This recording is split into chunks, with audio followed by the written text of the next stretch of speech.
Hi, myself Chandan and welcome to the second video from the series where we are talking about the importance of patents for a student. If you haven't seen the first video, check out the link present in this video's description. In the first video, I talked about 5 important points that a student should know about. The first point was whether a student is eligible to file a patent application. Absolutely yes. In fact, there is no law that defines an eligibility criteria on who can file a patent and who cannot. Literally, anyone can file an application to get a patent. The only rule set by the government is that a patent should essentially describe an invention or an improvement or modification to a previous invention. But what exactly can be called as an invention? Suppose I make a new vaccine against a deadly disease. Will it be called an invention? Can I get a patent for it? To answer such questions, the law has listed 3 conditions, which, if satisfied, can make an invention patentable. First, the invention should be new and not disclosed to the public anywhere in the world, in any form, or through any medium.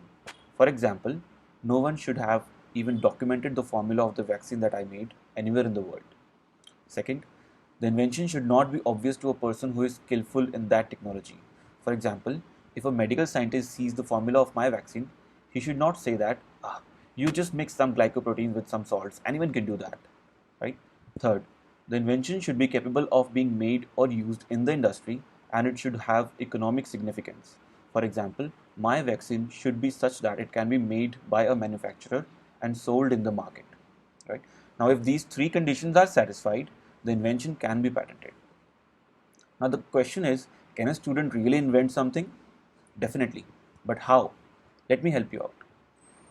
See, every student, be it an undergraduate, a postgraduate, or the one going for doctoral degrees, works on at least one academic project, right?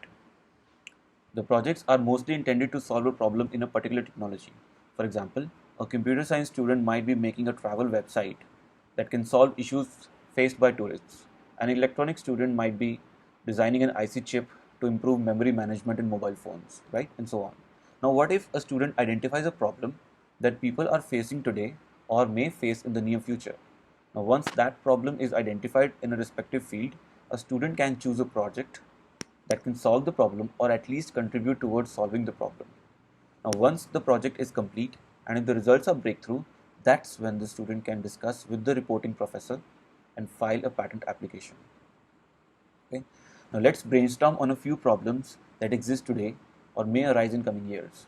Okay, now people may want a 20,000 mAh battery in their phones so that it can be charged, say, once a week, right? That's a problem. Or looking at the current situation, people need a vaccine that can be produced in bulk and is effective in killing the deadly virus, right? Similarly, people need a good alternative to plastic that is as cheap as plastic and is also biodegradable, right? Let's take another example. People need an automobile that runs on cheaper fuel and emits negligible carbon emissions, right? There are endless such examples. So, in a nutshell, a student needs to have 3 things to have to make an invention. First, a zeal to solve a practical problem. Second, knowledge in his own field. And finally, some support from the university and the faculty. Right? Now that we have talked about the rules to get a patent and the mindset needed to make an invention, we'll talk about how a patent looks like and the short-term and long-term benefits of owning a patent in the upcoming videos. Alright? Till then, stay tuned. Let us know in the comments below if you have any questions or suggestions. Have a great day. Thank you.